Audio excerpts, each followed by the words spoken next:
tardes. Hoy es martes 14 de mayo ya del 2019 y durante 2 horas los vamos a acompañar, como desde hace 10 años aquí siempre por AM1010, en esto que es Comercio Exterior Siglo XXI.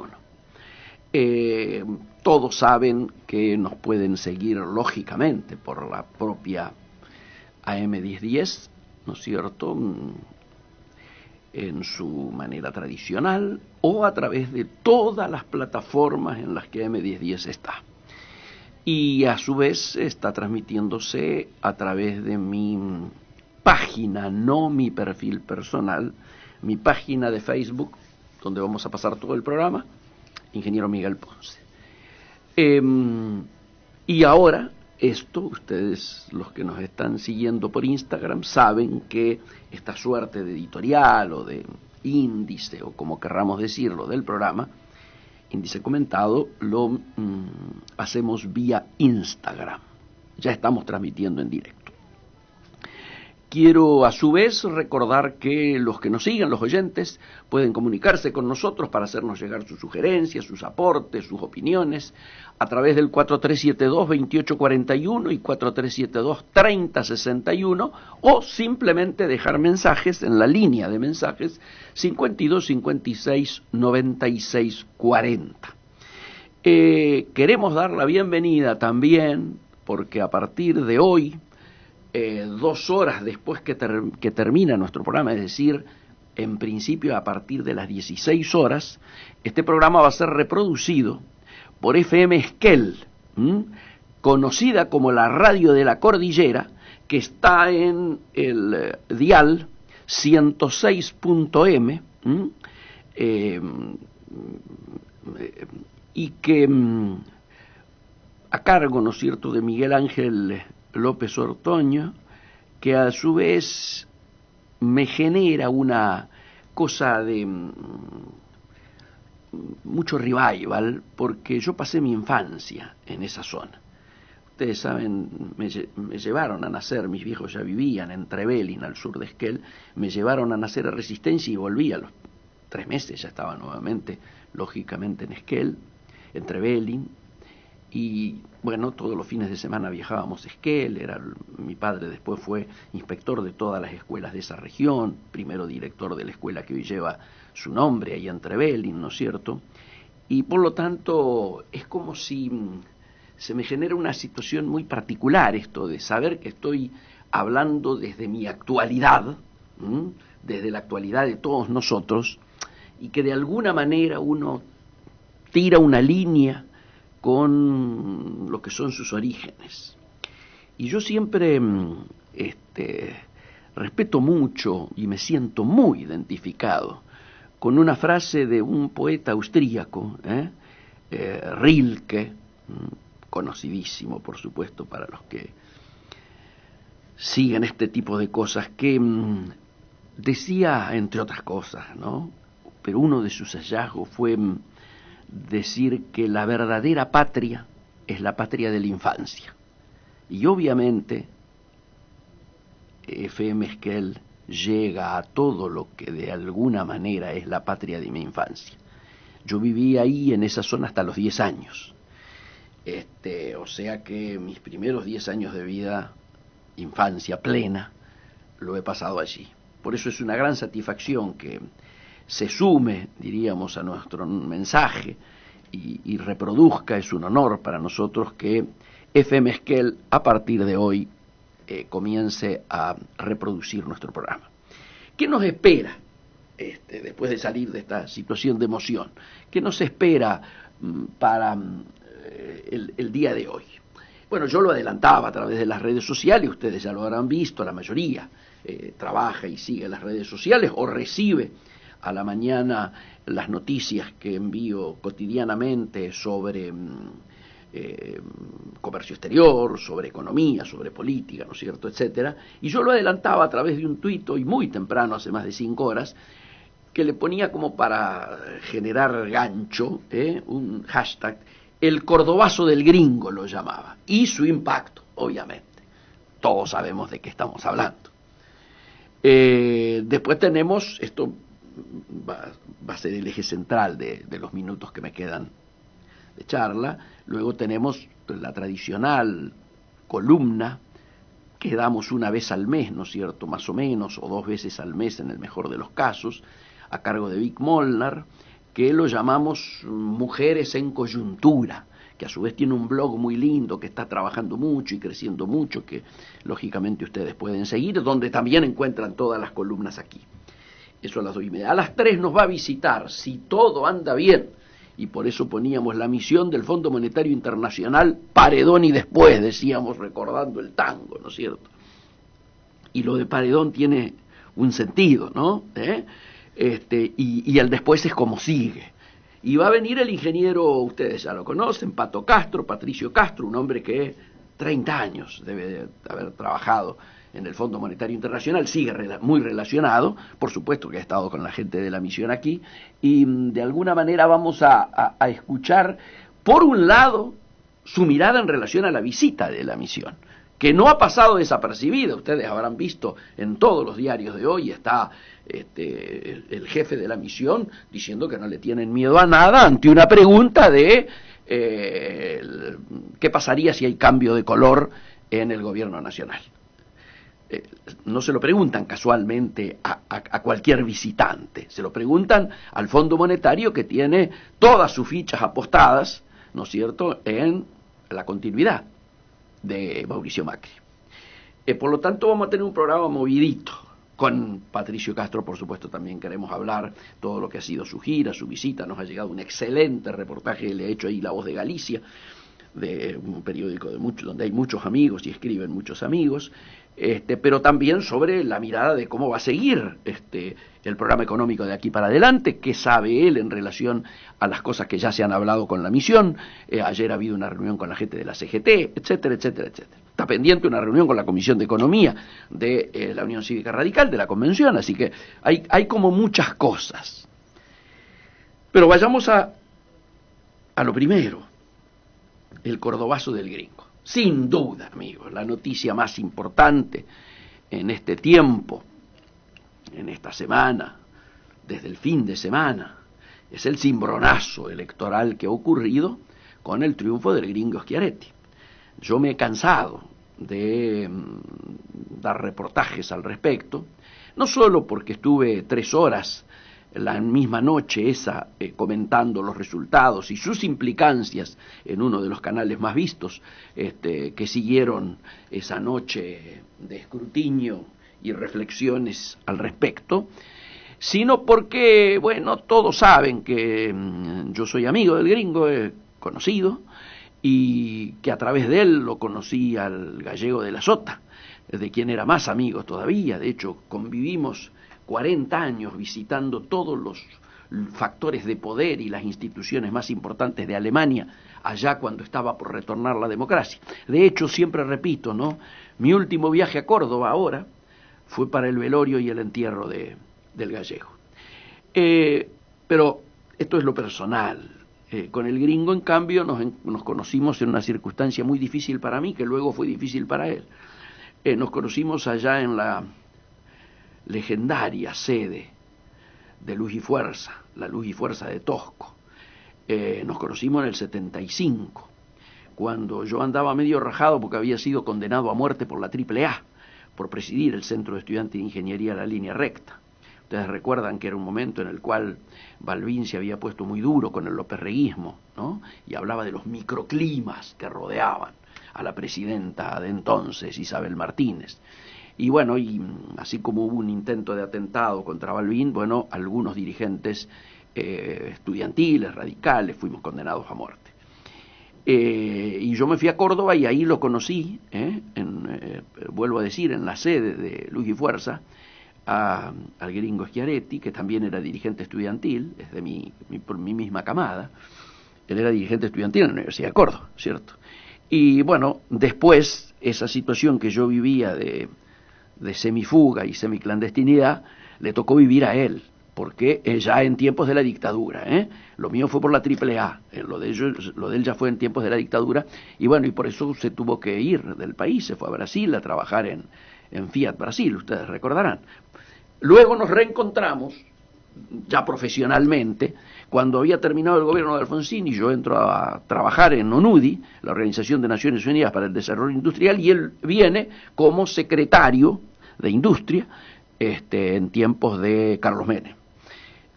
Tenía a su derecha otro personaje con apellido político de aquel tiempo, el Turco Beid, hermano del titular de Regional 2, creo que era la que abarcaba Rosario, Santa Fe, etcétera, de la tendencia. Bueno, dejemos esto ahí. Y nos encontramos mucho en ese tiempo porque a mí me tocó viajar desde Naciones Unidas a dinamizar los tratados con Italia y con España.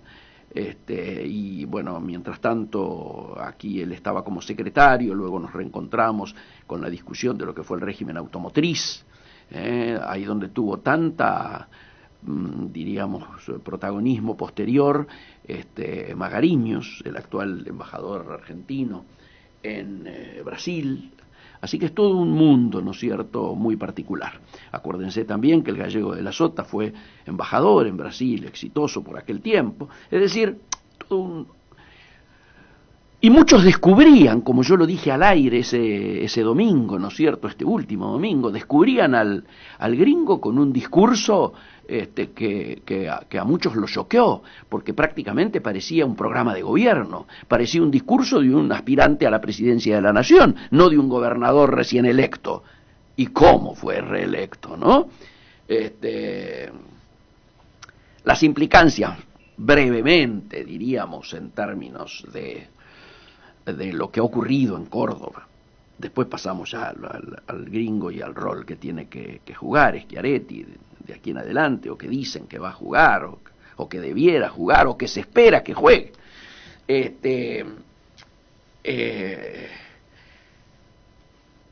El triunfo fue abrumador, digámoslo con todas las letras. Desde el triunfo de Angelos con Alfonsín en el 83, nadie ganaba con tanto volumen de votos. La derrota de quien llevaba la chaquetilla, como se suele decir en el turf, del presidente de la nación, fue abrumadora. Perdió más de 50 puntos el presidente en Córdoba. La última vez había sacado arriba de 71, creo que 71 y medio, en el balotaje contra Scioli, y ahora creo que supera los 17 o llega a los 18, más de 50 puntos de caída. Pero esto no es nuevo, esto solamente es la octava provincia donde se verifica una situación similar. La octava derrota consecutiva al hilo. Evidentemente queda claro para todo el mundo que la figura del presidente se ha convertido en un salvavidas de plomo, o como suelo decirlo yo, en un yunque colgado del pecho, colgado del cuello, que todo el mundo se lo quiere sacar. Se lo quiere sacar hasta el presidente del PRO Nacional. Sí, repito, por si alguno se sorprende. El presidente del PRO Nacional es Schiavone, ¿no es cierto?, que va de candidato en Misiones. Bueno, el presidente del PRO pidió no llevar la boleta de Cambiemos, no llevar el nombre de Cambiemos, y han inventado otro frente. Y obviamente se han despegado del presidente de la nación, repito, el presidente del PRO. Imagínense esta situación en provincias como Córdoba, y voy hacia atrás, Santa Fe, Chubut, Río Negro, Neuquén y La Paliza de la Pampa, donde ahí sí fuimos mano a mano el radicalismo contra el PRO. Me parece que a esta altura a todo el mundo le queda claro que, como yo vengo repitiendo, Cambiemos ya fue. ¿Qué hubiera esperado yo? Lo dije en varios reportajes. En el radicalismo tenemos un lema: comando de la derrota, comando a casa. No es una estructuración caprichosa. La dijo Hipólito Yrigoyen. ¿Hubo alguien que asumió como comando de la derrota? ¿Hubo alguien que se fuera a casa? Grandes responsables de esto son, sin duda, el jefe de gabinete, Marcos Peña, por un lado, y Durán Barba desde ya, y Lilita Carrió. No casualmente, Schiaretti, en el momento que sale de votar, y luego lo repite en el discurso de la noche, del escrutinio ya, dice: los de afuera son de palo. Porque claro, Lilita Carrió fue a Córdoba exclusivamente a agredir. Terminó agrediéndolo a Mario Negri, porque sus agresiones, sus groserías, su ida a la banquina cada vez que abre la boca, el espectáculo del empastillamiento en público, hicieron de que la performance de Mario, que de por sí no iba a ser buena, fuera mucho peor. Y repitió, además, se lleva con la condecoración, la medalla, Lilita, de repetir una situación. Fue a Santa Fe en la elección anterior a la de Córdoba y logró dos cosas. Ayudó a que el impresentable de Corral saliera tercero. De hecho, popularmente le decíamos el Piti Martínez, ¿no? Ahí viene el tercero. Pero además hizo perder la gobernación, la intendencia de Santa Fe, que el radicalismo llevaba ininterrumpidamente ganando desde hace décadas. Está bien, se pierden manos amigas.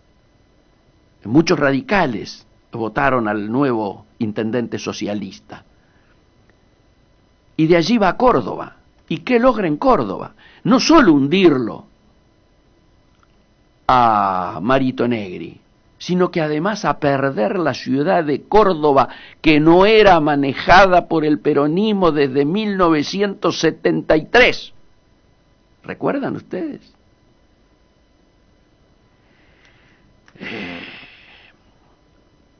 Nadie asume las culpas. Las primeras declaraciones de Lilita fue recriminarle al ministro del Interior por reunirse con gobernadores peronistas. Así como lo escuchan. ¿Con quién quiere que se reúna? El ministro del Interior se tiene que reunir con gobernadores. La mayoría de los gobernadores, salvo 3, 4, 5 excepciones, son todos peronistas.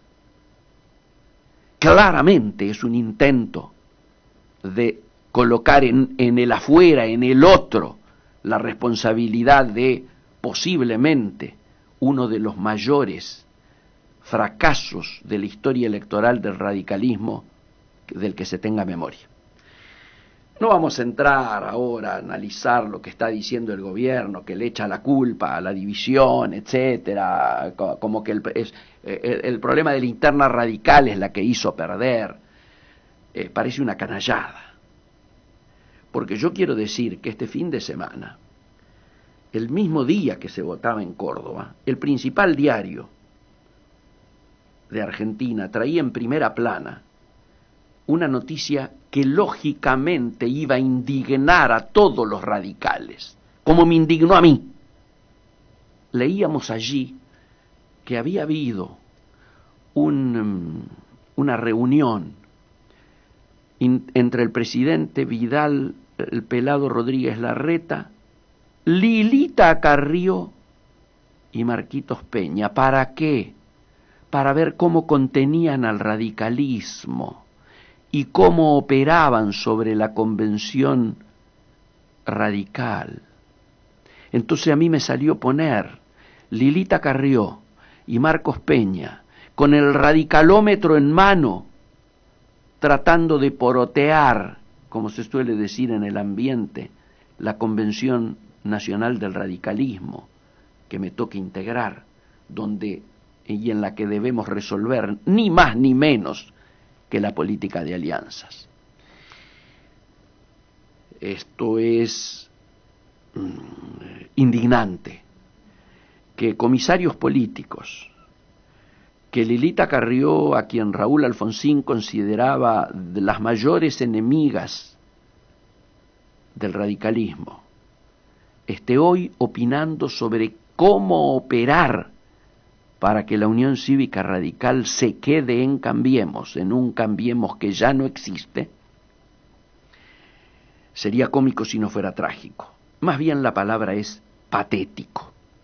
Y obviamente esa indignación también tiene que ver con el resultado de Córdoba. Dejemos el pasado y vamos al futuro. El futuro, obviamente, marca lo que dijo Schiaretti.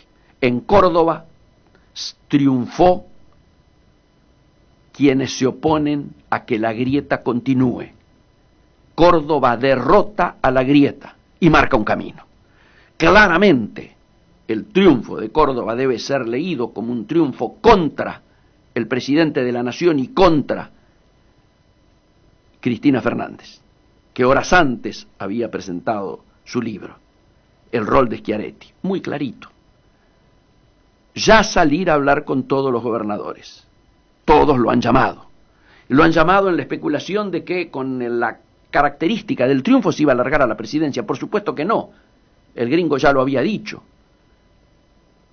No puede ningunear así a sus votantes de Córdoba, que lo eligen para que los gobierne, no para que pegue un salto para la presidencia de la Nación. Por más operativo clamor que se arme, ha ratificado que se va a quedar en Córdoba.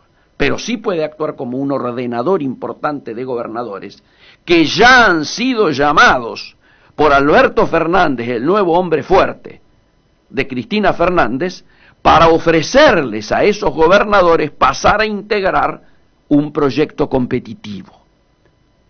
Lógicamente, Schiaretti tiene que ayudar a que esta tercera fuerza que se sobrepone a las dos grietas, aísle a las grietas, logre unificar a todo aquello que hoy está marchando en lo que se denomina Proyecto 18, es decir, Proyecto 19, es decir, La Baña y todos los amigos que están trabajando ahí, y repita el formato con el que ganó en Córdoba. Ese formato de Córdoba es el peronismo no kirchnerista, más el socialismo, más el GEN, más algunos sectores radicales, como por ejemplo en el caso de Córdoba el intendente de Villa Carlos Paz. Pero sigamos. Esto es lo que se espera. En el día de ayer hubo una importante reunión en el escritorio de La Baña, con Casella, Storani, Alfonsín, la representación de Stolbizer, Lipstick, el propio Pichetto, etc. Vamos a ver cómo sigue. Los vamos a mantener al tanto. Seguramente el martes que viene vamos a tener más novedades. Hacemos una pequeña cortina musical mientras buscamos ya la conexión prometida con Victoria Molnar. Exactamente a las 14:31 debiera estarnos escuchando Victoria Molnar. Vicky, ¿es así? Es así, estoy de este lado. ¿Cómo estás, Miguel? ¿Todo bien? ¿Me escuchan bien ustedes? Así es, vos estás solita no sé dónde, en tu casa. ¿Dónde estás? Exacto, no, estoy en una oficina. Estás en una oficina. Yo estoy solito acá, salvo con Aníbal, obviamente, a través del vidrio, en el estudio, porque mis compañeritos de ruta se encuentran por España, por Portugal, vaya a saber dónde. Así que adelante. Muy bien. Sí, muy bien. Bueno. Muy bien. Adelante con la ahora, así no me toca el gong, como me tocó la otra vez, del informativo. Bueno, desde inicios de este año yo hice un llamado explícito, como sabrás, Miguel, sí, a evitar lo que yo llamo y lo que venimos llamando el feminismo abstracto, que se caracteriza por visibilizar y atender la situación de una franja de mujeres cisgénero en general, esto es, cuya identidad de género se identifica con su sexo biológico, no racializadas, es decir, que no son apreciadas o percibidas como blancas, que son apreciadas y percibidas como blancas y no como afrodescendientes ni indígenas, ¿no? Esto en América Latina, y sin dificultades económicas, y que este tipo de mujeres, este tipo de feminismo abstracto, actúa suponiendo que los beneficios que espera para sí mismos y conseguir a través del feminismo serán extensivos inmediatamente a todas las mujeres, ¿no? Y así ya dijimos que, bueno, que no funcionaba, que esto así no funciona, y que hay que empezar a describir y distinguir y no darle la espalda a las situaciones diversas y concretas y también a la materialidad de lo que vamos a pedir. Porque obviamente no es igual la opresión, digamos, o la subyugación que vive una persona lesbiana, trans, no binaria, racializada o pauperizada, que la que vivo yo, que soy una mujer cis, blanca, heterosexual, de clase media. hay que hacernos cargo de lo que somos y de la posición en la que estamos también, para también ayudar a que dentro del colectivo del movimiento feminista haya más equidad y se actúe en medidas en pos de eso, ¿no? O sea, vayamos ganando realmente todos. El pasado 9 de mayo se cumplieron 7 años de la sanción de la Ley de Identidad de Género en la Argentina, que es la número 26.743. Se trata de una ley que es pionera en el mundo, ya que sortea las dicotomías biologicistas y la heterosexualidad obligatoria y pone en el centro la autopercepción y la vivencia de las personas sobre su propio cuerpo. Y permite que las personas trans sean inscritas en sus documentos personales con el nombre y el género autopercibido. Asimismo, ordena que todos los tratamientos médicos de adecuación a la identidad de género que se autoperciben sean incluidos en el programa médico obligatorio, lo que debería garantizar una cobertura de las prácticas en todo el sistema de salud, tanto público como privado. Esto es lo que dice la letra de la norma que se sancionó hace 7 años y que estamos festejando que se sancionó hace 7 años. La cosa es que muchas cosas cambiaron para bien a partir de esa ley, ¿no? Sin embargo, aún hay varios temas muy graves y urgentes que aquejan a la población travesti y trans, y a todas aquellas personas que no se identifican directamente con un género definido, y también a las personas que forman parte del colectivo LGTBIQ+, ¿no? En Uruguay, por ejemplo, esto está pasando en toda la región, ¿no? Por ejemplo, en Uruguay el año pasado también se aprobó una ley de identidad de género que es incluso más avanzada que la que existe en la Argentina, pero hoy nos enteramos hace poquito que la misma corre riesgo, ya que se lograron las firmas para un pre-referéndum que busca derogarla. Hay una avanzada, digamos, en contra de la perspectiva de género y de los derechos para todos, no solo en Argentina, que lo vemos mucho con el tema del aborto, sino también en la región. Y bueno, se empieza a evidenciar en los frenos que empiezan a haber para estas leyes. Yo les voy a recomendar acá, porque vamos a empezar a hablar un poco de la situación que viven las personas transgénero, concretamente en la Argentina, no vamos a avanzar en el caso de acá, pero puede ser extensible a lo que pasa en toda la región, en América Latina, que es que somos un continente sumamente machista, y en el mundo en general. Y yo les voy a recomendar, primero que nada, que comiencen a frecuentar los siguientes medios que están a la vanguardia para visibilizar y cubrir la realidad con los cristales enfocados en los derechos de la diversidad sexual, la perspectiva de género y la idea de que todos, o en realidad todos, seamos iguales, ¿no? Una es Notitrans, que es un magazine trans, es el primer magazine trans de Argentina y está hecho íntegramente por activistas trans. Entre ellas puedo destacar a una amiga que se llama Alba Rueda y que para mí es una gran referente y que me ha enseñado un montón de cosas en ese sentido. Alba además es filósofa. Métanse en los links, yo voy a poner todos los links para que puedan ir a este tipo de medios a fijarse y a leer la realidad escrita por las propias personas, ¿no? También otra de los medios que está en esto es la agencia Presentes, que nació también en Argentina, pero que cubre toda América Latina y visibiliza toda la realidad de la perspectiva LGTBIQ, digamos, más. Y también quiero destacar el programa radial que se llama Género Fluido, que es el colectivo LGTBIQ, 100% diversidad y derechos, que va todos los jueves a las 19 horas por Radio Caput. Le vamos a hacer publicidad a eso. Y ahí, bueno, quiero nombrar, por ejemplo, las agencias Presentes a la gran Ana Formero, que es una periodista impecable, y dentro de 100% diversidad y derechos, a Martín Canevaro, que es un gran amigo también.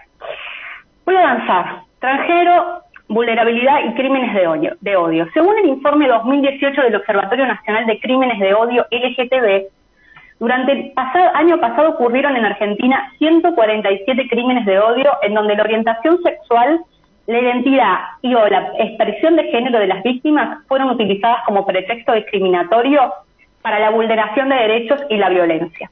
Se trata de un relevamiento de casos que, aunque no es exacto, ya que se incluyen solo aquellos casos que han sido relevados por los medios de comunicación o que han ingresado como denuncias en la Defensoría LGTB ante las organizaciones de PALGTB o acreditados por el Centro de Documentación y Situación Trans en América Latina y el Caribe, permiten vislumbrar igualmente una realidad que es sin duda mucho peor de lo que sugieren estos números, o sea, estos 147 crímenes. Y no son solo 147 crímenes los que ocurrieron en la Argentina, sino que son muchísimos más. Estos nada más son los que están visibilizados y evidenciados y registrados.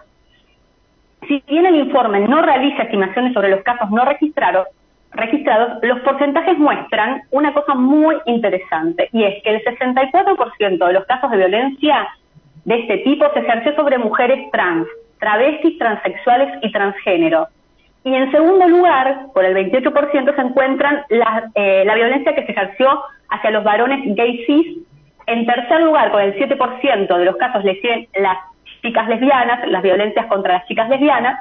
Y por último, con el 1%, las violencias hacia los varones trans.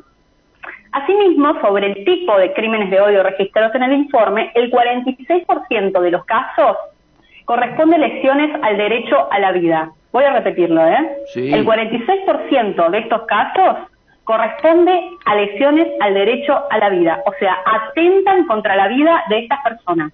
Es decir, son asesinatos, suicidios y muertes por ausencia o abandono estatal. Y el 54% restante de los casos corresponden a las lesiones al derecho de la integridad física, es decir, violencia física que no terminó en muerte. O sea, que no haya terminado en muerte no quiere decir que no sea gravísimo. Estamos hablando también de violaciones en estos casos, ¿no? Bueno, en los links yo voy a dejarles el informe completo de este observatorio para que lo tengan, porque es muy, muy interesante leerlo de primera mano. Como se puede apreciar, en particular, les travestis y trans son las más perjudicadas. Están realmente en peligro, y no solo lo dicen los datos registrados durante este 2018 en ese informe, porque de hecho, la expectativa de vida actual que tienen las personas pertenecientes a este colectivo es de tan solo 35 años. Esto es lo más grave, y esto es lo que hay que revertir, es urgente. Entre finales de abril e inicios de mayo, por ejemplo, se conocieron dos hechos gravísimos. Uno fue el transfemicidio de Yaritza Angélica Millones López en la ciudad de Buenos Aires, acá a metros de donde yo estoy ahora, en el centro porteño.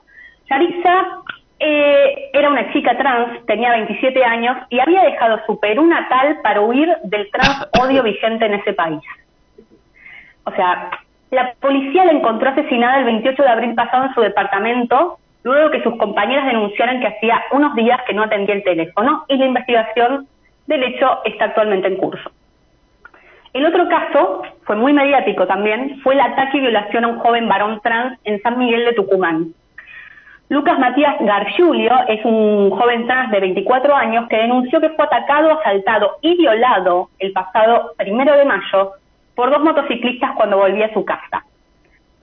Cito textual lo que él dijo: "Cuando me estaban golpeando me dijeron, puto, te vamos a volver macho. Y cuando me bajaron los pantalones y vieron que no tenía pene, parece que se hubieran enojado peor".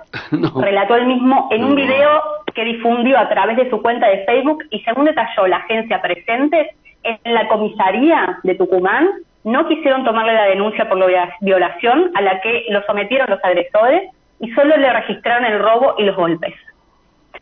Lucas Matías Gargiulio fue atacado cuando volvía de festejar que había conseguido trabajo. Un informe de la Asociación de Travestis, Transexuales y Transgéneros de la Argentina, la ATA, y la Fundación Huésped de 2014, y es el último informe disponible, dice que solo el 18% de las personas travestis y trans han tenido acceso a trabajos formales. Según detalla la agencia Presentes en una nota sobre el mapa actual del cupo laboral travesti trans y de la situación de empleo sobre este colectivo, conseguir trabajo es un hecho extremadamente difícil para las identidades transgénero. Y ese hecho las pauperiza y vuelve sumamente vulnerables. De hecho, por ejemplo, este año un fiscal argentino tuvo en cuenta esta vulnerabilidad trans y pidió sobreseer a 5 mujeres trans acusadas de narcomenudeo, pidiendo investigar si existe una organización criminal que se aprovechó de ellas, porque se aprovechan de la necesidad, claro. Porque las trans no tienen posibilidades laborales, más allá de la prostitución. Las chicas trans están muchísimas en contra de la prostitución y están en espirales en las que a veces no pueden conseguir otro tipo de empleo. No es que no quieren, no pueden, ¿bien? No es una elección, es la forma de vida que consiguen, y esto las pauperiza. También, mostrando esta vulnerabilidad, desde la justicia de la Ciudad de Buenos Aires se evidenció el problema habitacional que sufren consecuentemente este colectivo y se convocó a personas travestis y trans a sumarse hasta mañana, 15 de mayo, a un pedido de amparo colectivo para exigir que se les otorgue acceso prioritario a los subsidios de vivienda. ¿Bien? Porque además de toda esta situación las deja en situación de calle. Tremendo. La pauperización es un círculo, una espiral de vulneraciones a los derechos, y que para colmo tiene un seno de crímenes de odio en el cual estas personas están muriendo. Claro. Corre peligro su vida constantemente. Esto hay que entenderlo porque es gravísimo. Perdón, pero es algo muy fuerte. Es muy fuerte. Muy fuerte. Bueno, así como la identidad de género tuvo el sello de una activista tan poderosa e imprescindible como fue Loana Berkins, que falleció en 2016, este cupo laboral travesti trans es la iniciativa de la líder travesti y activista por los derechos humanos, Diana Zacayán, quien fue asesinada en 2015. ¿Bien? En una referente que fue asesinada en 2015. Ella lo había pensado como una estrategia para paliar la exclusión que sus compañeras, porque el 95% de las travestis y trans están o estuvieron en situación de prostitución, y esto las vulnera aún más, las deja más al merced de agresores, del transodio, del asesinatos. El cupo fue aprobado por ley en septiembre de 2015 en la provincia de Buenos Aires. Y un mes después, Diana Zacayán era asesinada en su departamento en un crimen que fue de transodio. Y el año pasado el fallo condenatorio a sus asesinos fue histórico, ya que por primera vez se nombró un crimen de transodio como de este tipo que termina en asesinato como travesticidio. ¿Bien? A ver, vamos a anotar palabras del lenguaje inclusivo nuevo: travesticidio, transfemicidio, femicidio. En todo el país solo hay 4 distritos entre las 23 provincias más la Ciudad de Buenos Aires que han aprobado legislaciones locales para incluir el cupo laboral travesti trans, y ningún distrito lo cumple todavía según lo que expone la agencia Presentes. Claro. Asimismo, el proyecto de ley nacional de cupo laboral trans, travesti trans está frenado en el Congreso desde 2018. Bien, está ingresado, tuvo el apoyo para que ingrese, y está frenado desde julio de 2018. Y es más, había sido presentado en 2016 y perdió estado parlamentario. La aprobación de esta ley, que es importantísima, propone que el 1% de los empleos de la Administración Pública Nacional sea ocupado por personas travestis, transexuales, transgénero y masculinidades trans. Perdón, ¿cuánto? Repetí el 1%. El 1, ok. El 1%. No se está pidiendo mucho, está pidiéndose algo bastante moderado, digamos, Sí. Y que va a cambiar la vida de un montón de personas. Claro. Vamos a aclarar que esto cambiaría la vida y la condición de un montón de personas, ¿no? Para mejor. Pero ¿cuál es el problema? Que este es un año electoral, y según los activistas, ese año electoral pondría en jaque el tratamiento también en este 2019. Sin duda. Bueno, esta es la situación, y ahora voy a ir con una reflexión. Durante la última Mujeres en Coyuntura de 2018, yo reflexionaba que el motivo que tiene este espacio es el de construir, es el de deconstruir y construir, y de que llegue un momento, es un poco quimérico a veces, espero que no, en que se pueda prescindir de la palabra mujer y la columna se vuelva innecesaria, ¿no? De que Mujeres en Coyuntura se vuelva innecesaria. Obviamente estamos muy pero muy lejos de la equidad de género, pero siendo una columna feminista no vamos a esquivar el bulto acá con respecto a esta denominación de mujer que tiene mi columna. Yo percibo solo lograr esa igualdad para las mujeres, como sugiere el título de la columna. ¿Qué es ser mujeres, no? A la primera pregunta, la respuesta que voy a dar es un contundente no. Considero, y ya lo he dicho en reiteradas ocasiones, y por eso esta columna específica sobre la temática, en un momento en que hay una intensa discusión en el seno del movimiento feminista, que tal como afirma Judith Butler, hay que desestimar las consignas del feminismo radical trans excluyente, TERF por sus siglas en inglés, y consideramos que el feminismo tiene que incluir la variable transgénero o no es feminismo. Claro. Es más, consideramos que el feminismo debe ser plural, antirracista y anticlasista. Esto es, el feminismo no nos incluye, lo venimos diciendo hace más de un año, yo lo vengo diciendo hace más de un año, solamente a las mujeres. Ajá. La respuesta a qué es ser mujeres es muchísimo más difícil. Pero voy a tratar de hablar de una cosa que sí está pasando. En la cultura heteropatriarcal, todo lo que no es varón es mujer o femenino. Esta concepción otorga una centralidad a un binarismo varón-mujer que está basado en la genitalia y que ni siquiera la biología como ciencia puede sostener completamente. Hemos visto estudios genéticos de todo tipo que no sostienen el binarismo sexual en los seres humanos.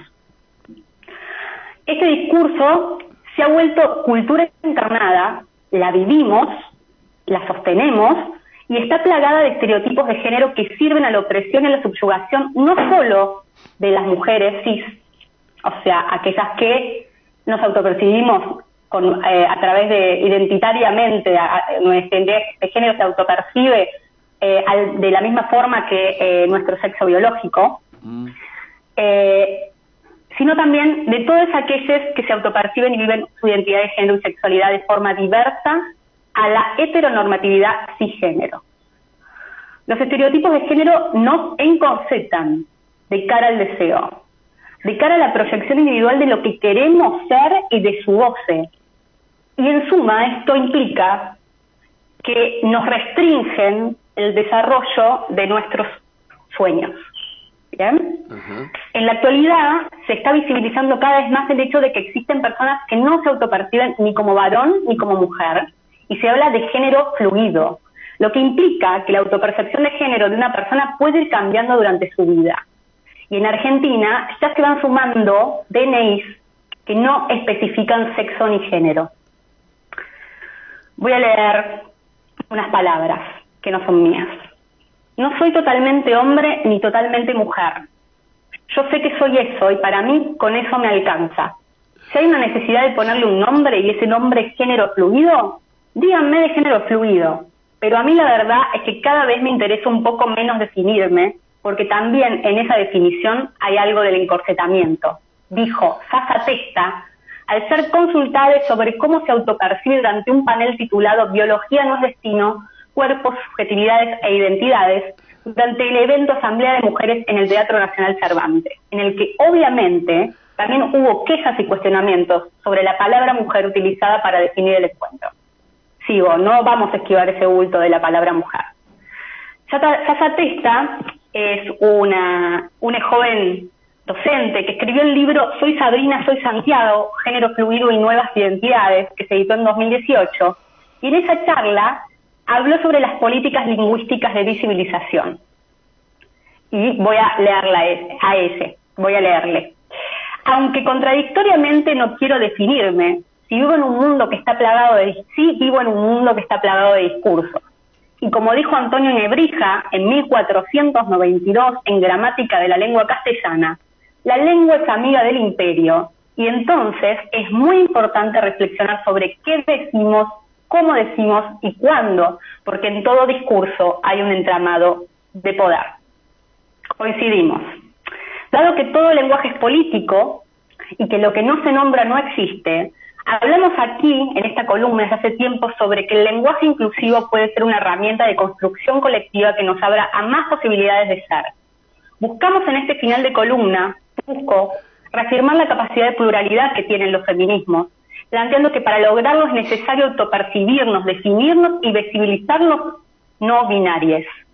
No solo para poder contar hoy las realidades que vivimos las personas que quedamos fuera de la categoría varón, sino también como proyecto colectivo que esperamos trascienda generaciones para que cada vez seamos más libres de crear la estructura que dé forma a lo que soñamos. Bien. Una realidad que nos incluya a todos. Y este es el final de esta columna que se tituló No binarias, solo mujeres en coyuntura. Y para terminar, Miguel, voy a dejarles unas mujeres en movimientos que vienen con espíritu de marcha. Porque yo hice un llamamiento a evitar el feminismo abstracto y también una arengué a que nos veamos en la calle. Y se vienen muchas marchas muy lindas. Después del 8M, el próximo 28 de mayo, ahora nomás, es el Día Internacional de Acción por la Salud de las Mujeres y vamos a seguir copando las calles en Argentina, porque va a ser la presentación del nuevo proyecto de ley de interrupción voluntaria del embarazo, la ley IVE. Y las integrantes de la campaña nacional por el derecho al aborto legal, seguro y gratuito van a presentar la iniciativa por 8ª vez en el Congreso ese día. El nuevo proyecto contiene modificaciones, tras lo que fue la primera experiencia de someterlo a votación parlamentaria, fue histórico en 2018, lo estuvimos contando en esta columna. Así que el martes 28 de mayo hay convocatoria a marchar en todo el país para lograr este derecho de las personas con capacidad de gestar en la Argentina. Poquitos días después, ya en junio, volvemos a movilizarnos el 3 de junio y por 5ª vez diremos ni una menos. El 3J, este 3J va en claro tono contra el actual gobierno nacional de Mauricio Macri. Y convoca bajo las consignas vivas, libres y desendeudadas, nos queremos ni una menos. Y dicen basta de femicidios y travesticidios, aborto legal ya, niñas, no madres, basta de violencia machista, nos mueve el deseo. En los links que yo pongo abajo, como siempre, la columna escrita la buscan en mujeres en @mujercoyuntura, en Facebook, van a acceder a la convocatoria completa y todos los links en los que se basó esta columna. Y por último, y acorde con la temática de la columna que hicimos hoy, el 28 de junio va a estar la 4ª marcha para exigir basta de travesticidios y transfemicidios y un llamamiento a parar con lo que se denomina hoy como genocidio trans. Bien, así que gracias por llegar hasta acá. Te cuento que la próxima Mujeres en Coyuntura va a ser el martes 11 de junio a las 14:30, como siempre ahí vamos a tener un montón de cosas, porque vamos a saber cómo se presentó la ley IVE, cómo se vivió el nuevo Ni Una Menos en su 5º año, y bueno, esperamos que sea de mucha utilidad. Vic, una pregunta, este es un año electoral. Se está hablando más de nombres que de programas o de agendas o de qué debiera estar sobre la mesa. ¿Hay se está haciendo alguna gestión ante los distintos grupos políticos para la incorporación de esta temática en las plataformas? ¿Sí? A ver, contame. Sí. De hecho no lo iba a tratar yo en la próxima columna, pero bueno, perfecto. Hay una especie de medidor, básicamente, que está solventado, entre otras organizaciones, por Economía Feminista, que siempre lo mencionamos, en el cual se están incluyendo de acuerdo a los candidatos. Recordemos que todavía todos los candidatos y las plataformas y los nombres se están haciendo y todavía la lista no están hechas, ¿no? Entonces todavía no sabemos bien quiénes son los candidatos, pero se va a hacer ver qué tipo de agenda de género y concreciones de género, para incluir la agenda de género, en sus plataformas, tiene cada uno de los candidatos. Esto es un trabajo que se está haciendo, es colectivo y que seguramente vamos a empezar a escuchar cada vez más a partir de que se concreten las candidaturas y hasta va a haber un medidor de cuán, feminista es o cada candidato. Así que a la presidencia y a nivel de diputados y a otros tipos, ¿no? A jefes de gobierno, ¿no? Obvio. En cantidad de elecciones este año es un año muy complejo, pero que la agenda de género sin duda va a estar allí.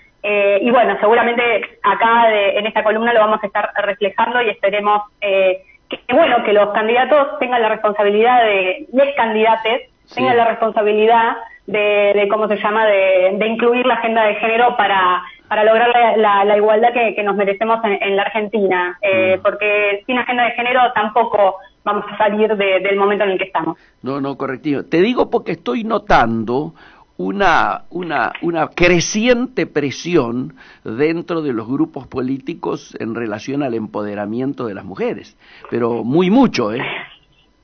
Lo hay, y bueno, como siempre hay que ver qué cuota de pink tax o de purple tax, como se dice en los negocios, hay de eso, cuota de oportunismo hay, veremos, hay que empezar a ver, va a haber seguramente mucha información y mucho chequeado para hacer. Bien, magnífico. Bueno, me pareció excelente la columna y desde ya vamos a esperar ansiosos la próxima, la del 11 de junio, que además ya vamos a estar con el calendario electoral muy avanzado, así que estas cosas de recién vamos a poder ampliarlas muchísimo. Va a estar interesantísimo, es un año interesantísimo para trabajar agenda de género. Magnífico. Un abrazo, Miguel, y abrazo a toda la audiencia. Muchos cariños, Vic.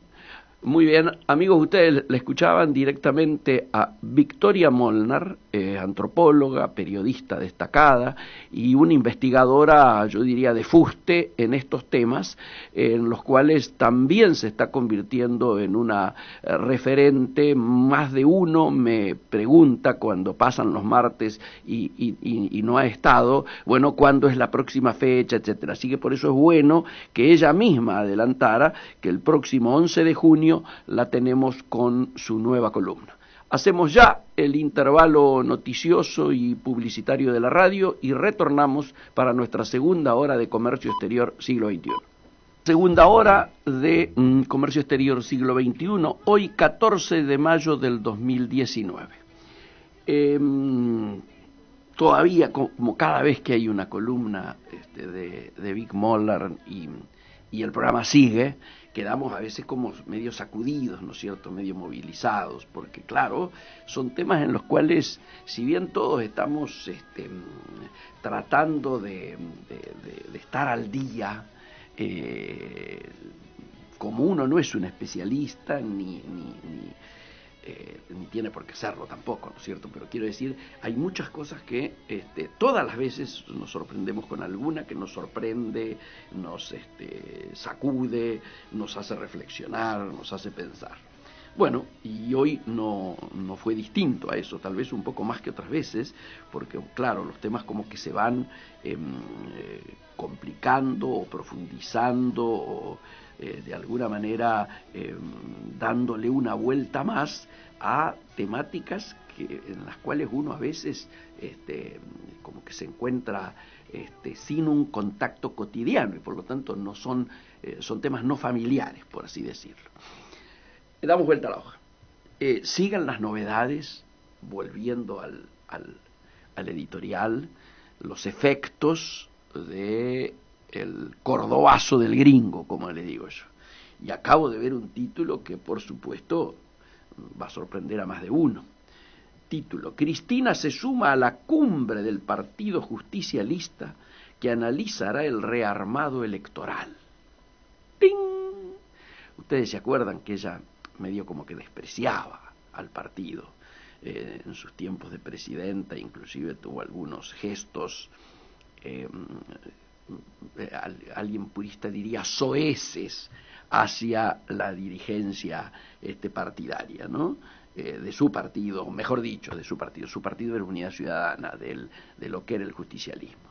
Y trae como subtítulo: la expresidenta sorprendió, por supuesto, al confirmar su presencia en el encuentro que se lleva a cabo ahora en la sede del partido. El peronismo busca reorganizarse de cara al armado electoral para enfrentar a Cambiemos. Y fíjense ustedes la situación que se da, una cosa así muy breve, ¿no? Dice: la expresidenta Cristina Kirchner será parte de la reunión de la mesa del Consejo Nacional, la que se está realizando ahora, que busca reorganizarse de cara al armado electoral. Según confirmaron desde su entorno a quien explica la nota, la senadora será parte del cónclave y se prevé que tome la palabra durante el encuentro, aunque se descarta un anuncio de tono electoral como una posible candidatura o llamado internas o algo por el estilo. La reunión es en la tradicional sede partidaria ubicada en Mateu 130 de Capital, con la presidencia de José Luis Gioja.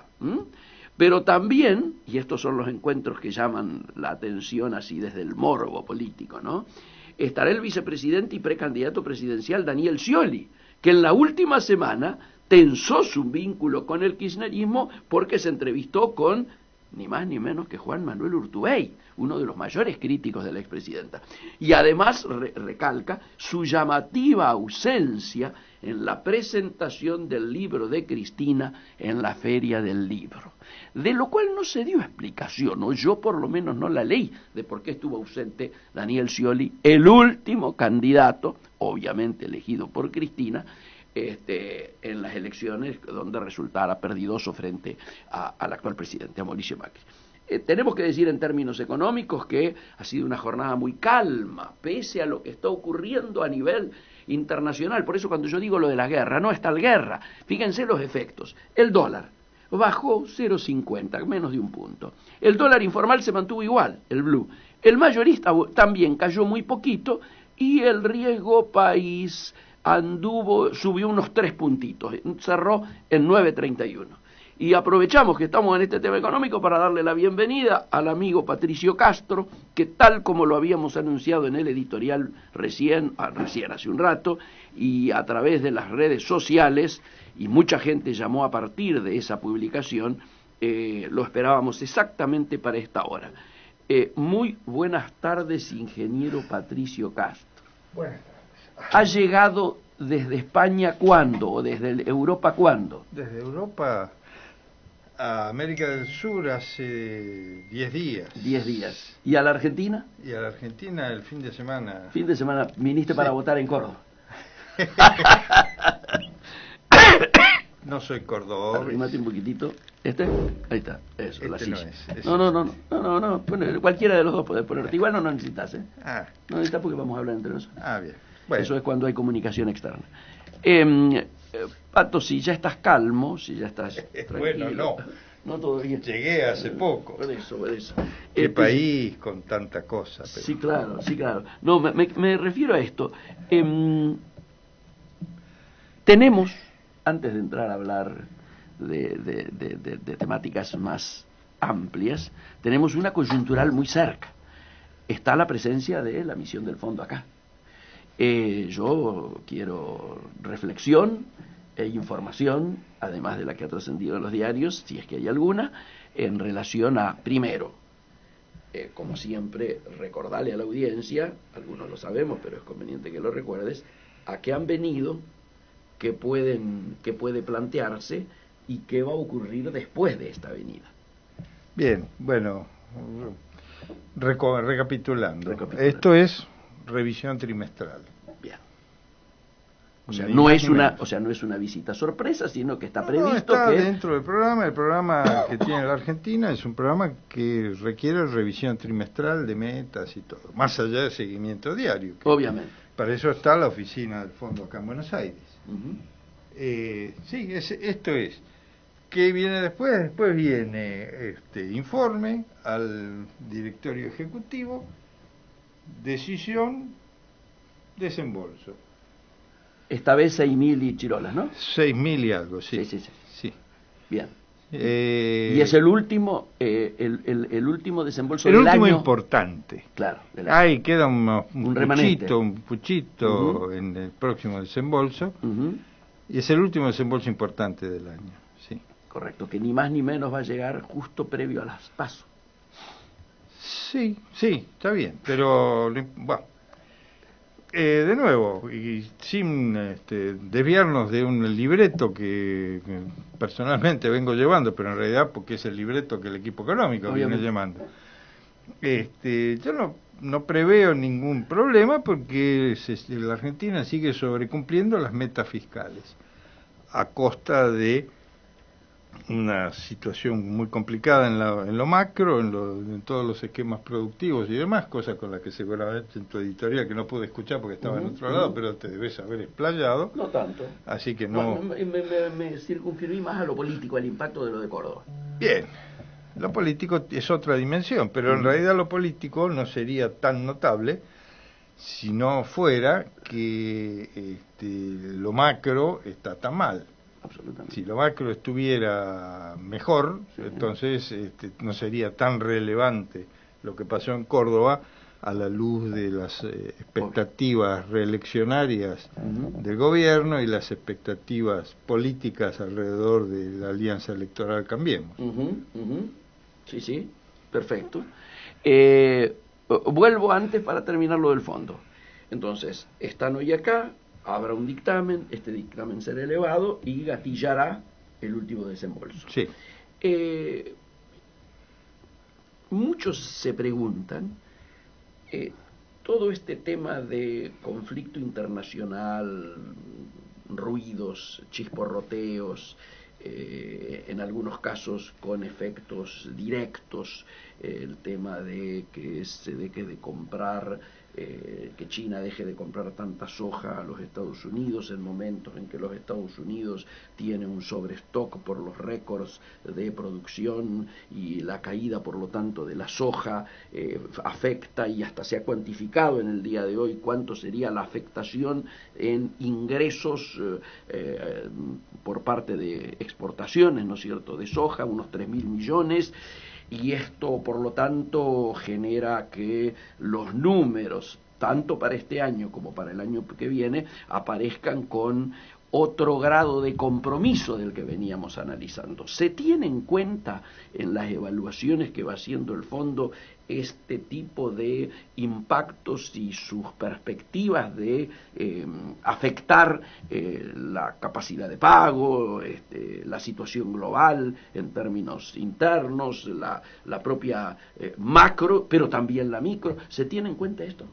Sí, sí, ya alguna vez hemos hablado, ¿no? Siempre que se hacen estos análisis se toma en cuenta un escenario optimista, se toma en cuenta un escenario pesimista y después el fondo adopta el que ellos se llama normalmente el más probable, que es el que al saber y entender en cada momento de la misión es el que más probablemente ocurre. Correcto. Esto que estás contando, vinculado con además la epidemia africana, de la enfermedad porcina que afecta el consumo de soja en China, porque si no, uno podría decir, la guerra comercial de China con Estados Unidos ofrece una oportunidad a la Argentina para sustituir la soja que no le van a comprar a Estados Unidos, entonces después se la van a comprar a Paraguay, que da condiciones más fáciles y todo, y después el resto por razones comerciales y demás, y de conveniencia hasta política de los chinos, se va a comprar a la Argentina.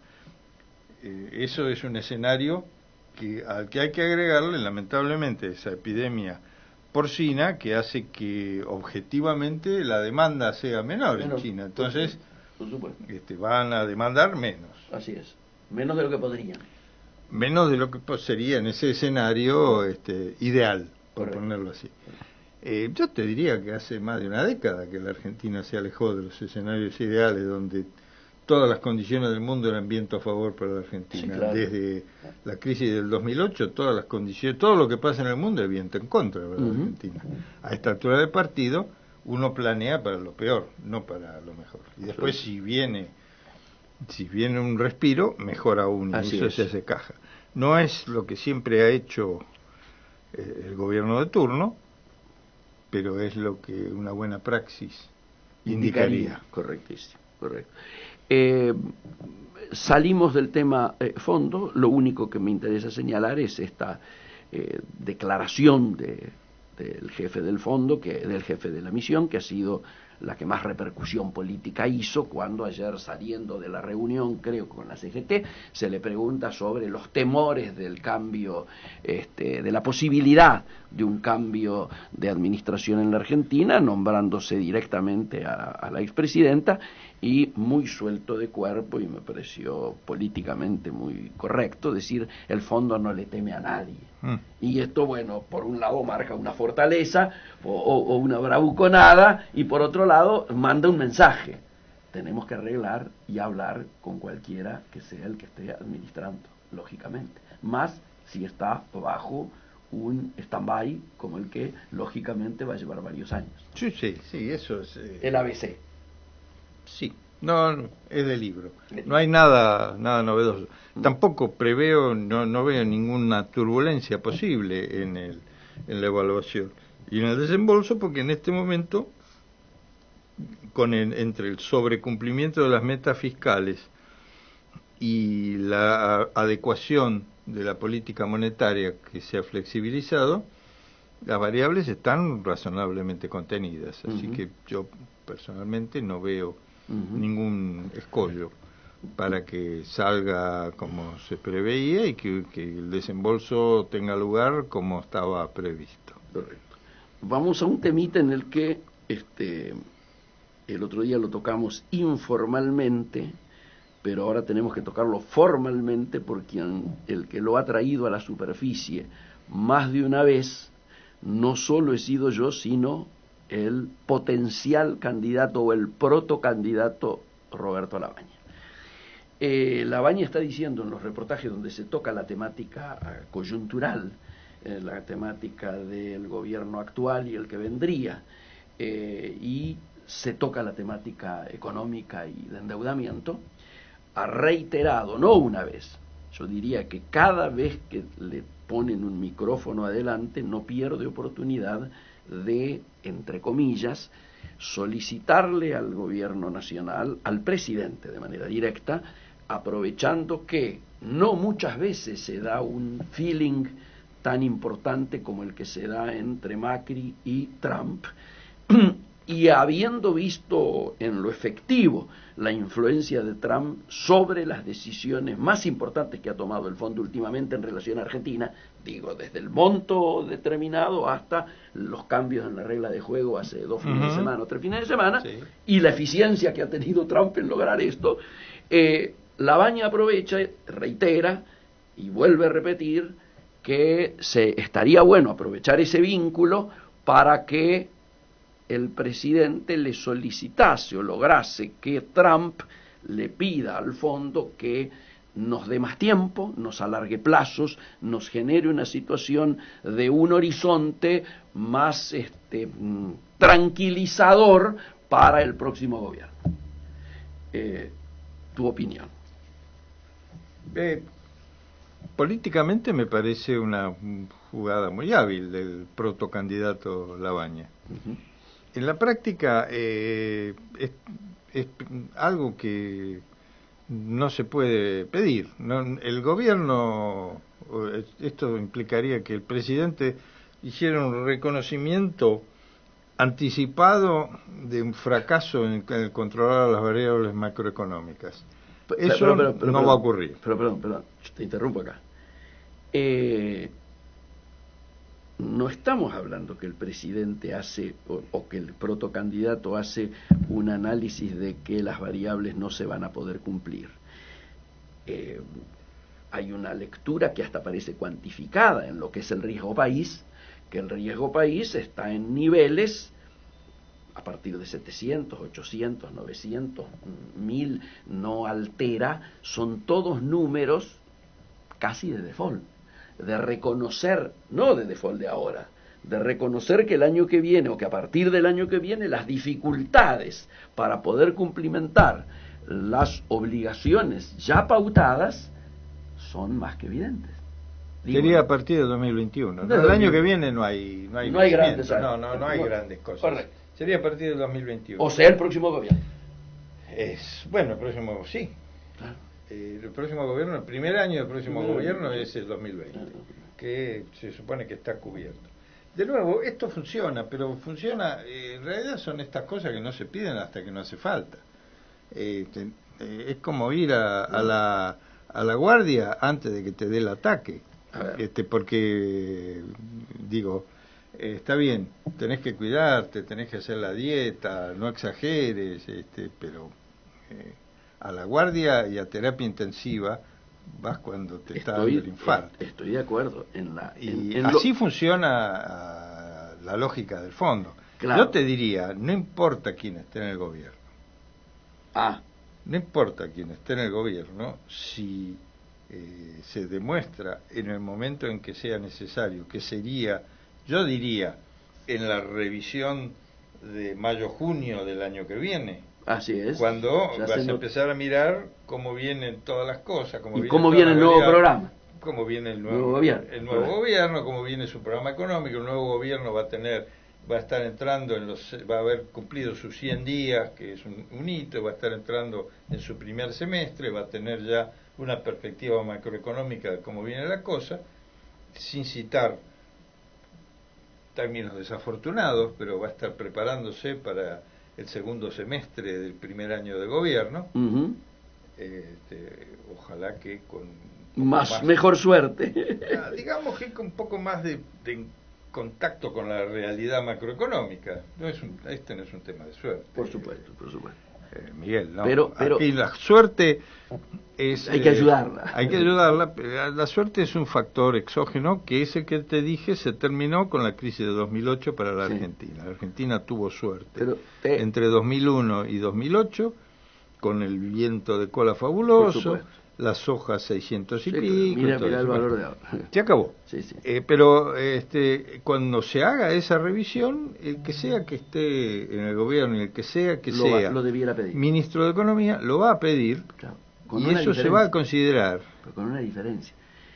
Lo que hace Labaña, diríamos, de alguna manera coincidiendo con lo que yo venía haciendo, es decir, este nivel de vínculo presidencial, esta diplomacia presidencial que existe hoy, no puede ser mejorada por ninguno de los probables presidentes que vienen.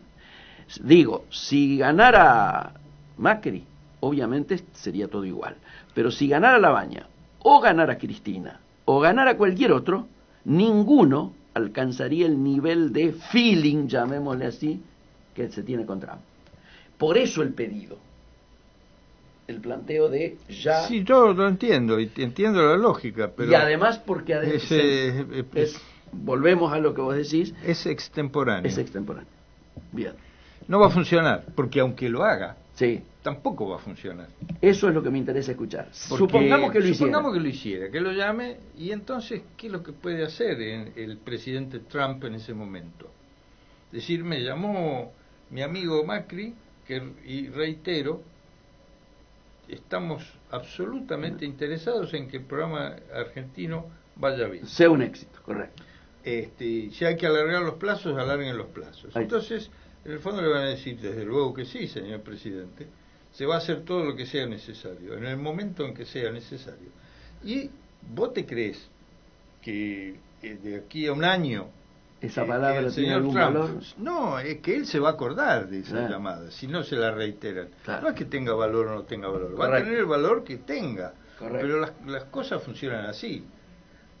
Curarse en salud es algo que a todos nos gusta predicar, pero se puede hacer hasta un cierto punto, porque después, si no, ya estás con aquellos obsesivos que no salen de la casa por no resfriarse. Absolutamente. Bien, bien. En fin, esta es mi lectura.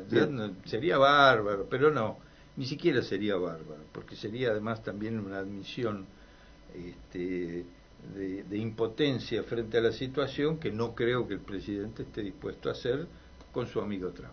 Obviamente. Pero eso es mi visión personal. No, por eso. Yo quería justamente escuchar esto en el sentido de la fundamentación de por qué políticamente es entendible que lo plantee Labaña o cualquier otro candidato, porque de esa manera además pones en primer plano el particular vínculo que hay entre Trump y... Sí, bueno, pero fíjate, yo creo que el otro candidato que mencionaste, Cristina, no lo plantearía.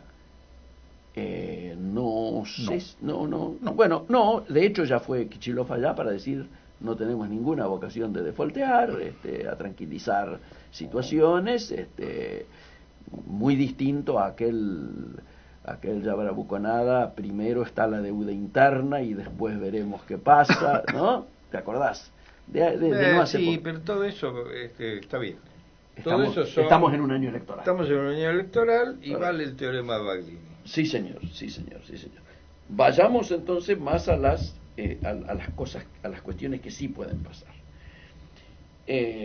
Estamos precisamente en un año electoral y empezamos a ver que el cambio en el vínculo del manejo cambiario y de las divisas, de las reservas, no solo ha cambiado en relación a 20 días atrás, sino que además comienzan a cambiar algunas cuestiones o algunas decisiones en la economía real. Estamos viendo que se va a otorgar algún tipo de beneficios a las pequeñas y medianas empresas. estamos viendo que se va a recular en alguna retención y en algún impuesto que se le había puesto a importaciones y exportaciones. Está en el día de hoy, en la tarde de hoy, el gobierno sube 10.7 las jubilaciones en junio, lo cual está bien, está en los marcos de la ley, pero aparece también esto. Y, curiosamente, el gobierno comienza a jugar, por primera vez, a favor de los trabajadores cuando explícitamente tanto el presidente como el ministro Sica dicen que las convenciones colectivas, o sea, las paritarias, todo lo que son las paritarias, debiera acompañar el proceso inflacionario. No, que debiera haber libres y si el hecho de que haya tanta desocupación permite cerrar en los gremios por abajo de la inflación, no, el gobierno tiene interés en, me parece, ha puesto por primera vez la mirada desde que asumió en el famoso mercado interno. ¿Cómo ves esa evolución? Personalmente me parece más un discurso totalmente electoral que una realidad pragmática. Yo veo el mercado interno, lo veo con mucha preocupación. Lo veo con mucha preocupación porque viste, uno escucha recordar al pacto de Helvan y el 73, y uno escucha recordar que estamos como en el 2001, y yo tengo que decir, por supuesto que el mundo es muy distinto del 73, pero también el mundo es muy distinto del del 2001, es más, el mundo es distinto del de 2015, y esta es la parte, y digamos, uno podría criticar en el corto plazo como asignatura pendiente del actual gobierno el mal manejo de las variables macroeconómicas, el escaso control monetario hasta las últimas políticas y todo, lo cual son medidas de corto plazo que han tenido un impacto negativo, y también uno puede criticar, y lo hemos hecho, la salida de divisas, el alto porcentaje del endeudamiento adicional que se tuvo durante toda la gestión de gobierno, que se fue del país y demás. Pero lo que a mí más me preocupa es que estamos en un contexto global diferente. Así es. Donde la regla en el mundo es la precarización laboral, donde hace falta en el mundo pensar nuevos esquemas económicos de productividad para hacerse competitivo, y no hablemos de que el mercado interno y demás. Es una nueva realidad la del empleo, en la que uno hubiera pensado en el 2015 que un gobierno con vocación de apertura al mundo, con una declarada modernidad, con una vocación declamada de provocar una transformación de la Argentina hacia el siglo XXI, lo iba a tener en cuenta. Y la verdad es que no ha habido nadie que ni siquiera haya pensado en esto. Y esto es lo que a mí personalmente me preocupa mucho más que la tasa efectiva actual, que hace inviable el funcionamiento de las pymes. Y de nuevo estamos con parches y reacciones a los parches y más parches sobre los parches, porque entonces tenemos, para poder contener y tener el corsé monetario, ponemos tasas de interés que inviabilizan el funcionamiento de las pymes. Entonces, para que las pymes dejen de destruir empleo, entonces les damos facilidades. Entonces, las facilidades, y esto es una cadena, pero es una cadena que no genera, no es una cadena, estamos haciendo cada vez peor lo que hacemos mal. Es decir, estamos perfeccionando los vicios, o los errores, pero los vicios, ¿no? Y esto es preocupante, qué sé yo, es como un jugador de tenis que juega más o menos bien y tiene un mal saque, y entonces perfecciona su mal saque. Te entiendo, sí. Y entonces vive a doble falta. Sí, yo sin pretender relativizar esto, digo que creo que claramente estos temas que hacen a lo estructural van a ser sin duda agenda del próximo gobierno. Un gobierno, desde mi lectura, que se está yendo, le es muy difícil colocar en agenda estas cosas, estas cuestiones. Me parece, de todos modos, si se atrevieron a hacer una convocatoria a 10 puntos y todo lo demás, también podrían haber incluido este punto. No, o incluido haber largado este punto. Y lo no que decís es cierto y sin discusión, pero mi preocupación es precisamente que esto no esté en la agenda del próximo gobierno. Sería muy grave si esto es así. Bueno, sería muy... si el actual gobierno se reelige, no he visto ningún indicio de que nadie esté pensando en esto. Desde ya. El círculo rojo por ahí. Desde luego, si hay una alternancia con sea Cristina o sea quien sea el candidato de Unidad Ciudadana, ¿cómo se llama? Unidad Ciudadana es Cristina. Unidad Ciudadana es el partido. Sí, sí. Ya no es más Frente para la Victoria. No. Yo, entre paréntesis, la otra vez que hablamos por radio, en un lapsus, de todas las veces que quise referirme, hablando de las elecciones en España, a Ciudadanos, dije Cambiemos. Fue un lapsus que, bueno, me disculpo entendible con el público. No sé, entendible o no, porque surgieron por razones diferentes, pero bueno. Entonces, ahora pregunto por las dudas, porque de pronto me sale otro furcio. Entonces, si Unidad Ciudadana sea el candidato finalmente, como todo el mundo piensa, la señora Cristina, o sea cualquier otro, tampoco está en su agenda, porque francamente si miramos al pacto de Helvar y todo, es que estamos mirando un mundo de vivir con lo nuestro, de releer a Aldo Ferrer y todo eso, y eso, discúlpeme, pero no funciona, no funcionó, no va a funcionar, y vamos a estar un poquito con un veranito muy tranquilo, y después esto va a implotar mal, el empleo va a caer más agudamente. Ahora, efectivamente, si hay una tercera vía posible, el candidato a la baña seguramente él sí lo va a incorporar, porque en las discusiones y las plataformas de aquellos que están hablando de apoyarlo, este tema sí ha aparecido. Entonces, bueno, eso en su momento creo que debiera pesar y se estudiará. Ahora, volviendo a la coyuntura, porque sí, de eso nos desviamos de la pregunta. La coyuntura, yo sigo sin ver ningún indicio de mejoramiento de las variables macro. La inflación sigue en 4. Ayer escuché que se celebraba. Vamos a tener una mejora porque va a estar en 4. ¿Cómo?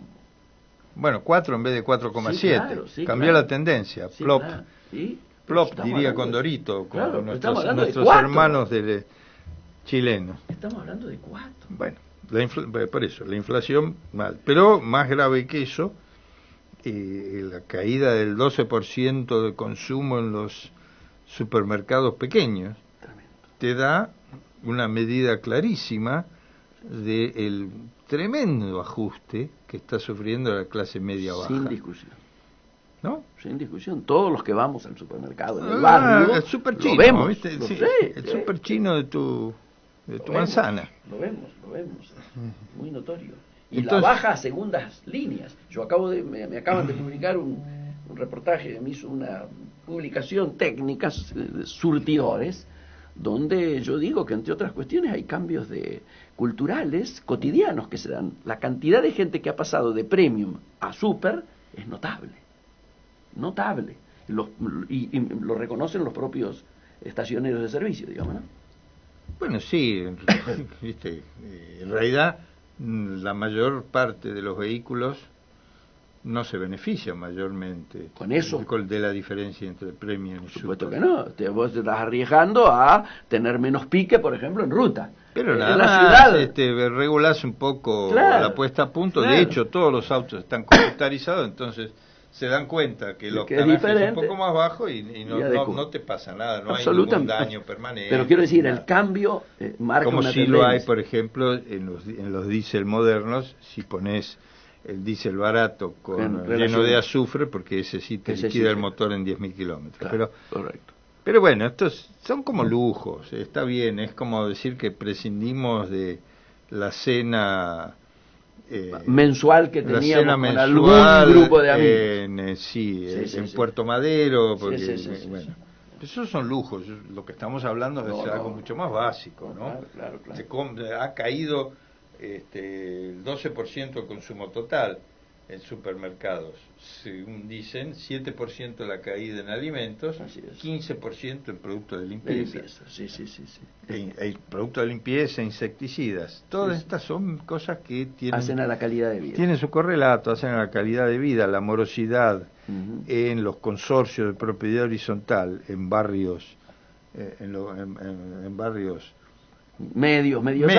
medios altos es cada vez más alta. Hay edificios en el barrio de Belgrano donde la morosidad es tan alta que no se pueden hacer arreglos, no ya en San Telmo, sino o en Barracas. Sino en Barrancas. Ahora. En Barrancas, en lugar de edificios que está lleno de gente mayor, con ingresos acotados o jubilados, que de pronto descubren que no puedo pagar.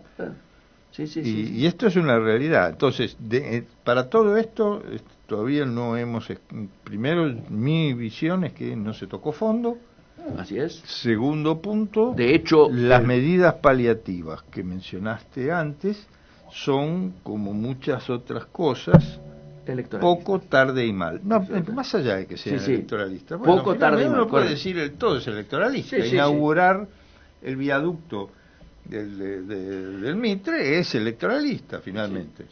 Correcto. Pero bueno, es la historia de siempre. Yo los invito a cualquiera que busquen en las historias Macedonio Fernández escribiendo en la década del 20 acerca de la costumbre de los funcionarios municipales de inaugurar todas las veces que fuera posible. Por supuesto. Había y en años electorales especialmente. Un opúsculo muy gracioso en sus papeles de recién venido sobre eso, sobre los inauguradores recurrentes de obras. Así que eso no es novedoso. Pero estas otras cosas que no son inauguraciones, repito, tarde y mal.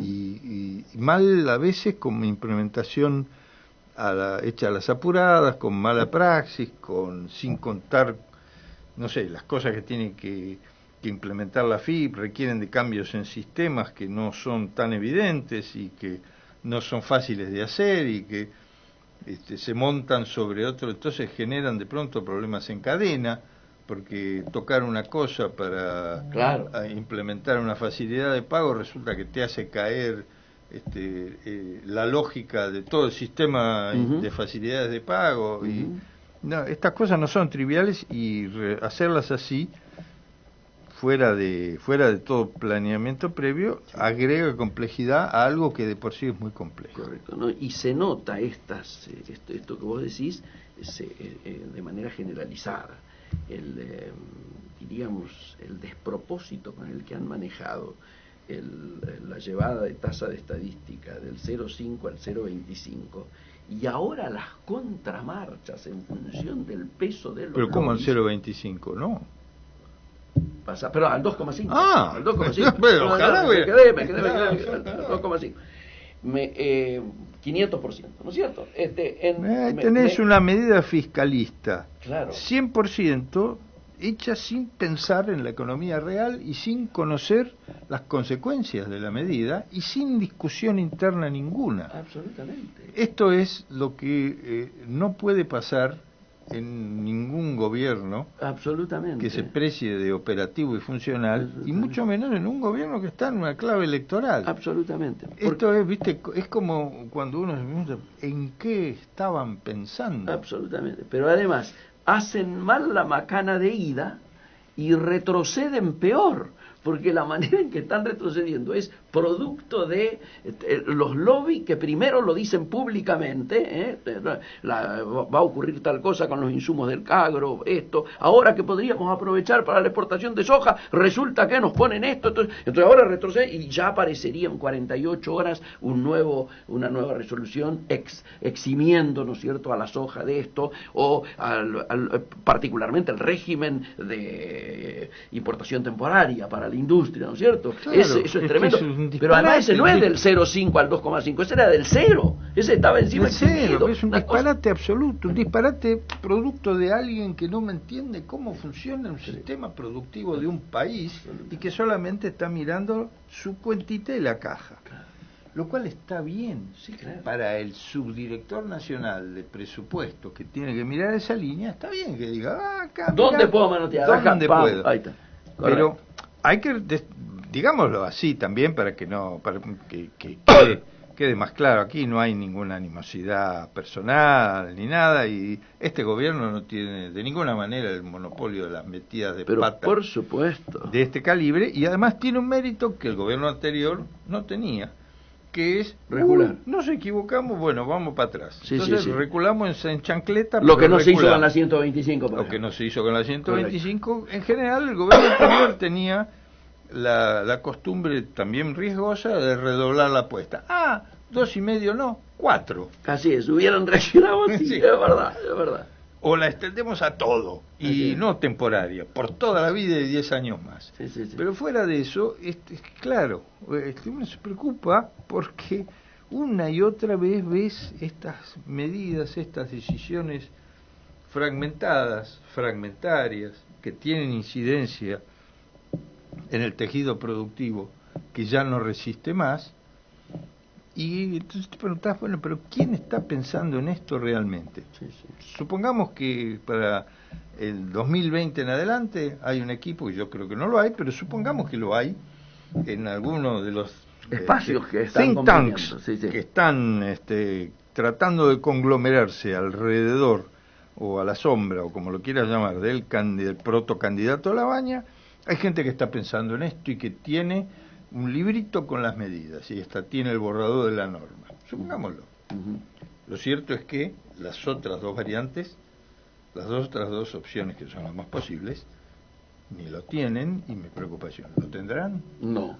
Si lo tuvieran, una de ellas, entonces, por lo menos, claro, tendría que haberlo exhibido. Tendría que haberlo exhibido, en estos porque años. Estamos, hablamos de 10 puntos, que son, 10 puntos etéreos, con los que nadie puede estar en desacuerdo, pero que tampoco dicen nada más que 10 puntos con los que nadie puede estar en desacuerdo. Pero como el diablo está en los detalles, dicen los norteamericanos, y los detalles, bien, gracias, no hay ninguno. Entonces, bueno, fenómeno, sí, nos ponemos de acuerdo con eso, y dunque, ¿después qué? Y ahí es donde no se ve que haya un serio esfuerzo de pensar en lo que hay que hacer. Uno podría volver atrás y decir, bueno, ¿cuántos puestos de trabajo se perdieron en el sector privado durante este gobierno? 250.000 se dice. Sí, ese es el número que anda dando vuelta. Es un número que anda dando vuelta. Y entonces uno empieza a pensar y dice, bueno, acá todo el mundo se llenó la boca cuando el gobierno asumió que el Estado Nacional, ineficiente, enorme, se había llenado de ñoquis, y no hubiera sido mucho más efectivo, en vez de destruir 250.000 puestos de trabajo productivos del sector privado, que generan producto, que generan exportaciones y todo, no hubiera sido mejor limpiar 125.000 puestos improductivos del sector público con un programa bien pensado de retiros voluntarios y demás, que no se hizo porque tampoco estaba previsto ni planeado. ¿Y se está pensando esto para el próximo gobierno? El actual gobierno nos pide el voto y la reelección. ¿Está en la agenda? Desde luego que no está en la agenda de Unidad Ciudadana. Si hay algo que está en la agenda de Unidad Ciudadana es aumentar el rol del Estado como empleador como sustituto de un programa efectivo de subsidio al desempleo. Así es. Bien, hay formas y formas de hacerlo, no es no, desde luego es ineficiente, Seguro. pero es una política, Eso es lo que- que además si uno pincha un poco, va a lograr que se la explicite. Ujú, ujú. Pero ¿y qué piensa de esto Sí, claro. el gobierno actual, que nos está El pidiéndole gobierno- a la sociedad la reelección? El gobierno- ¿Vamos a seguir con este Estado inerme, manco, inoperante, que no puede hacer nada? Entre otras cosas no puede hacer nada porque está casi automaniatado por las propias normas que se ha autoimpuesto para reducir el costo fiscal. Entonces no se puede gastar, no se puede comprar, no se puede licitar, no se puede nada. Ah, sí, sí. Bueno, fue uno de los ejes del discurso, más que del discurso, del libro de Lustó, ¿no es cierto?, el tema del Estado. Pero vuelvo a la pregunta tuya. El gobierno dice que no va a volver a cometer, en caso de ser reelecto por supuesto, el mismo error de esta etapa de gobierno donde el gradualismo primó por sobre el shock. Y ahora está anunciando que en caso de ser reelecto se viene el shock en los primeros 100 días, una cosa así, etcétera. Suena que, bueno, es posible que sí, pero también es posible que no. ¿Mm? Bueno, o sea que estamos a ver si tenemos como alternativas para el programa económico de 2020 o a José Bergelbart o Celestino Rodrigo, entonces. Es muy cómico. Sí, sí, por eso, bueno, yo creo que esto que vos percibís, Pato, esto que vos percibís, es lo que está haciendo, y estuve el fin de semana justamente en televisión con mis compañeros de mesa, eran dos reconocidos encuestadores que por primera vez venían cómodos porque habían acertado en Córdoba. Mirá la dificultad con la que venían. Claro, venían más cómodos. Sí, sí, era como acertar si Sí, la claro. bebida favorita en Córdoba es el Fernet Cola. Seguro. Bueno. Lo concreto es que los dos decían que ha crecido mucho, ya es más del 50%, la suma de indecisos y de los que no quieren votar ninguna de las dos principales opciones. O sea, los que estarían fuera de la grieta. Yo, claro, yo gozaba, por un lado, porque decía, nosotros venimos hace rato intentando justamente llegar a una situación como la de Córdoba, donde la grieta es derrotada. Pero también decía que lento que se está en la construcción de darle una herramienta a ese 50% que está buscando otra cosa. Qué lento que se está, ¿no? O sea, ¿cómo puede ser que todavía no hayamos logrado articular esa herramienta? Y entonces uno ve las formalidades. Y en algún caso la formalidad era, hay que esperar la elección de Córdoba. Y en otro caso, el de la Unión Cívica Radical, la formalidad es, tenemos que llegar a la convención del 27. Y entonces después podremos... Lo que yo estoy Tenemos que notando, llegar a la convención, sí, que es del 27, es novedad novedosa. No, 27, la semana pasada. Sí, Hombre, sí, novedad, sí. ¿ven? La Correcto. historia con la UCR era, Sí, sí, tenemos sí. que llegar a la convención. ¿Y Correcto. cuándo? Y no, todavía no, porque así es. que desde marzo que estamos hablando que tenemos que llegar a la Sí, claro, convención, sí, ¿no? claro, sí, claro. Ah, yo simplemente para precisarlo. Correcto. Finalmente es el 27, fecha no propicia para nadie ni para nada. Así es. ¿O me equivoco? No, estás totalmente de acuerdo. En esta situación, yo lo que estoy notando, por esto que te decía, de más de un 50% de gente que está esperando ver si aparece una nueva cosa, una nueva alternativa, que no se resigna a tener que elegir entre los dos fracasos, etcétera, etcétera, estoy notando que empieza como a manifestarse un cierto divorcio entre los tiempos del pueblo, de la población, de la gente, como te guste llamarle, y los tiempos de la política. Es decir, la gente tiene como horizonte que a fin de mes su heladera va a estar vacía, que a fin de mes o a comienzo del otro mes tiene que pagar tal o cual impuesto, tal o cual tarifa nueva, o tal tiene o cual... que pagar la prepaga y la gente se está desafiliando de las prepagas, Miguel. Bueno, entonces, digo yo, ¿podrá hacerse que en algún momento confluyan los tiempos de la política con los tiempos de la población, con los tiempos de la gente, con los tiempos de los electores, si querés llamar? Me suena difícil. Como también me suena difícil... Para responderte esa pregunta, a mi juicio, en 2019, no. Es tremendo eso. Y yo te diría más, acá en la Argentina el voto es obligatorio. Sí. Hay otros países, la Donde es mayoría de voluntario. los países del mundo, en la Unión Europea, donde el voto es voluntario, es optativo. Y yo, viste, he seguido mucho los procesos, además por una cierta francofilia que tengo de toda la vida y todo, sigo muy de cerca todo lo que pasa en Francia, en la política francesa y demás. Yo recordaría simplemente las historias, la anécdota de aquella elección en la que se enfrentaban Chirac, que era un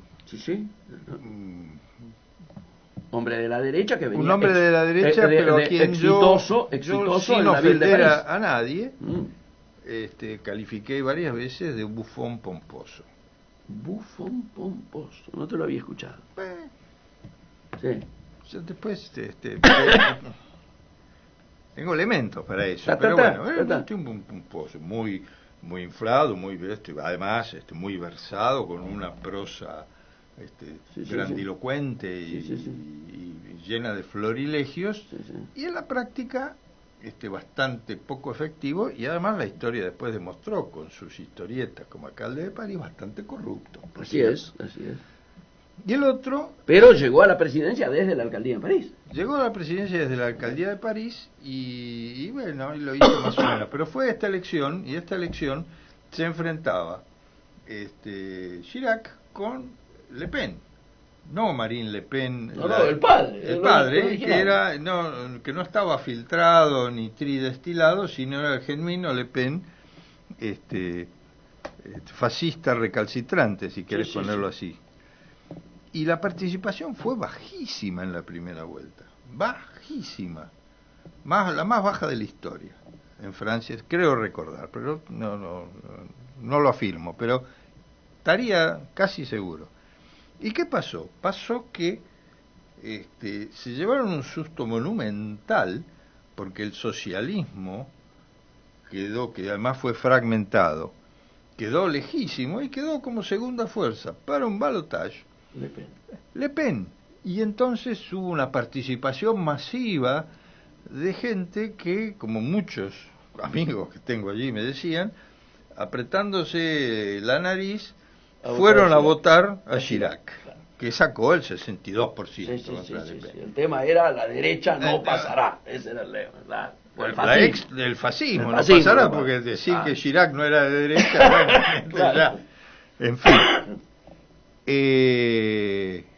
En el caso de argentino, como el voto es obligatorio, yo lo que me parece que va a ocurrir es que va a haber un aumento sustancial de voto impugnado y voto en blanco. No sé qué va a pasar en las PASO. La verdad que el esquema de las PASO nunca me resultó satisfactorio, nunca estuve de acuerdo con su concepción. Creo que no sirven para el país, sí sirven para resolver el problema de un partido que no puede resolver sus internas de otra manera que de forma violenta, y entonces se convierten las internas del justicialismo en una gran elección nacional controlada por todo el país. A mí eso me parece... No estoy de acuerdo, es una opinión personal, no estoy de acuerdo, no creo que las pasos sirvan ni sean útiles, creo que son costosísimas, pero miremos a lo que va a pasar en las pasos de agosto. ¿Qué va a pasar? ¿Cómo se va a medir? ¿Cómo se va a medir?